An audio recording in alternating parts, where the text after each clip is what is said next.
malas sa bahay mo ngayong 2024. Iwasan ang mga bagay na to para makaiwas sa kamalasan. Una na lamang sa listahan ang mga hukay sa harapan ng pintuan. Ang mga halimbawa ng mga hukay na yan ay maaaring kanal o kaya naman ay balon.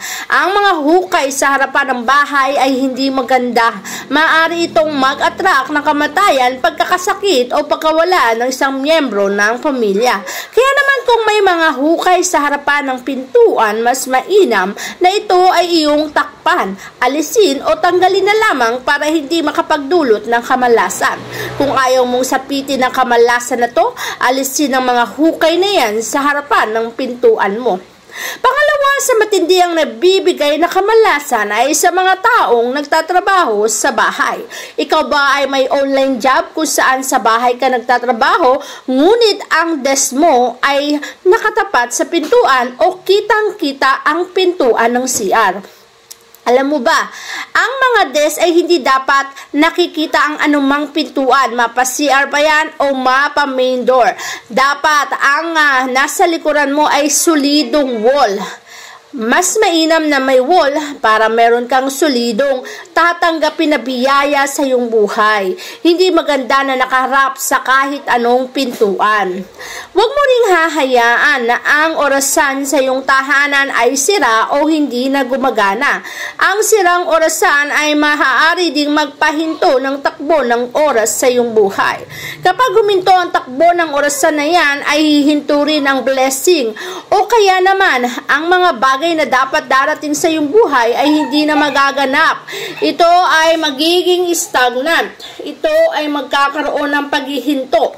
Kaya naman, alisin mo ang mga sira o kaya naman ay ipaayos mo. Para sa ganon, hindi maging stagnant ang success mo sa buhay. At magpatuloy ito habang buhay. Iwasan mo rin ang paglalagay ng display ng mga roses na kulay white and kulay red. Ang mga roses na to ay ibinibigay natin sa mga patay lamang. Kaya kapag ito ay nasa loob ng tahanan, para ka na rin nag-aalay sa mga patay. Kaya iwasan natin ang mga negatibong bagay na maaaring mag-manifest ng bagay na yan. Pwede ka namang maglagay ng roses, ngunit huwag mong pagsamahin ang white and red. Para sa ganon, maiwasan mo ang kamalasan na idudulot nito sa iyong buhay. Ang pag-iwas sa mga ganitong bagay ay pag-iwas din sa matinding kamalasan. Mainam din na walang cactus, lalo na sa living room. Ang cactus naman ay magandang alagaan, ngunit wag mong ilalagay sa loob ng tahanan. Ilagay mo lamang to sa labas ng bahay, lalo na ngayong 2024. Ang paglalagay kasi ng cactus sa loob ng tahanan ay magkukos ng pag-aaway niyong mag-asawa na maaaring mauwi sa hiwalayan. Kaya mas mainam na mga cactus na yan ay nasa labas lamang ng ating mga tahanan. Iwas sa negative energy. Iwas sa kamalasan na maaaring ibigay nito sa iyong buhay nang sa ganoon maging magandang pagsasama niyong mag-asawa. Iwasan mo rin ang mga bagay na luma na. Huwag mo na itong bigyan ng halaga, katulad na lamang ng mga kalendaryo na yan. Sinasabing ang paglalagay ng mga lumang kalendaryo ay magdudulot ng kamalasan sa ating mga buhay. Kung meron kang iniingatan na kalendaryo na yan at ito'y nasa loob lamang ng iyong tahanan at ayaw mong tanggalin ang mga mamamanifest mo ay mga nakaraan na nagbigay sa iyo ng sakit ng ulo, pasakit at problema. Kaya mas mainam ng mga luma, lalo na kung ang kalendaryo ay alisin na sa iyong tahanan para hindi makapagdulot ng kamalasan. Iwasan mo rin ang magkakatapat na hagdanan. Kung dalawa ang hagdanan mo, huwag mo itong pagparisin o pagtabihin o pagtapatin. Ang magpaglalaban ng bawat hagdanan na yan ay magkukos ng pagkaubos ng kaperahan. Hindi magandang magkatabi, magkatapat o magkasaliwaan ang hagdanan. Dahil ito ay maaaring mag-cause ng pagkawala o pagkaubos ng kaperahan. Kaya naman kung ayaw mong mangyari ang ganitong bagay sa iyong buhay, ay mas mabuting iwasan o tanggalin mo na lamang o kaya naman ay harangan ito sa iyong bahay. Pagdating sa hagdanan, huwag mo ring hahayaan na pagbaba mo ng hagdanan ay direktang tutumbok o tatama sa kusina.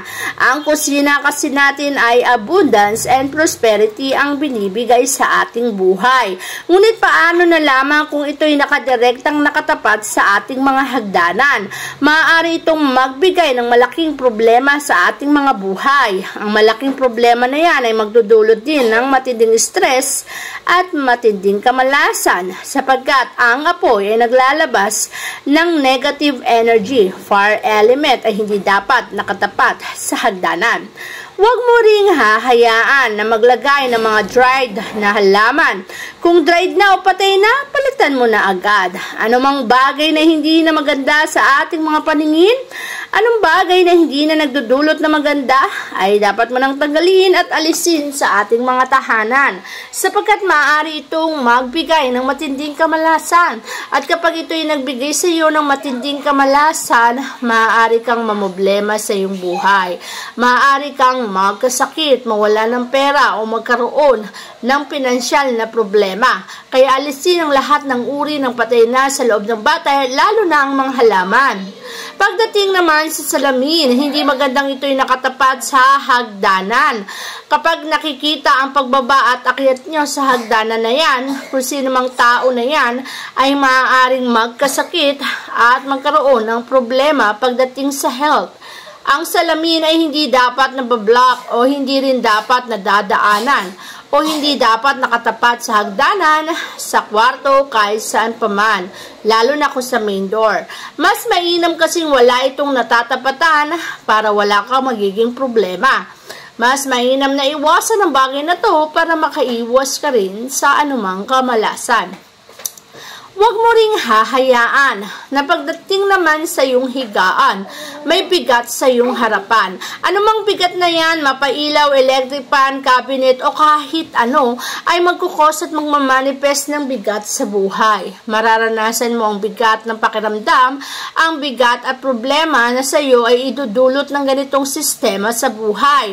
Iwasan mo ang ganitong bagay para makaiwas ka rin na palagi kang namumblema, palagi kang nabibigatan, palagi kang nasasaktan. Kapag ganito kasi ang aspeto na yung ginagawa sa buhay, palagi kang mahihirapan. Kapag naman sa kusina, ang pagtatapat o pagtatabi ng elemento ng apoy at elemento ng tubig ay hindi dapat ginagawa o isinasantabi. Dapat ang bagay na to ay binibigyang pansin. Huwag na huwag mong pagtatabihin ang elemento ng tubig at apoy. Ito'y maglalaban, conflict, baga nga nila. Kapag kasi ang water element, pera po yan. Ngunit pinapatay ng apoy. Kaya ang isang magandang halimbawa na ikaw ay na-promote, biglang papatayin kasi ang promotion ay fire element, ngunit manlalamig ito at mawawala dahil papatayin ng tubig. Ang mga banyo naman ay kahit gaano kaliit ay wag na wag mong itatapat ang inidoro sa pintuan. Ito rin kasi ay maaaring mag-block ng swerte o magdala ng kamalasan. Palaging ang tumbok ay hindi nakatumbok sa pintuan. Para sa ganon, hindi mapaflash ang pera at hindi mapaflash ang swerte na dadaloy sa iyong buhay. Iwasan mo ang mga bagay na to para maiwasan mo rin ang matinding dulot nitong kamalasan.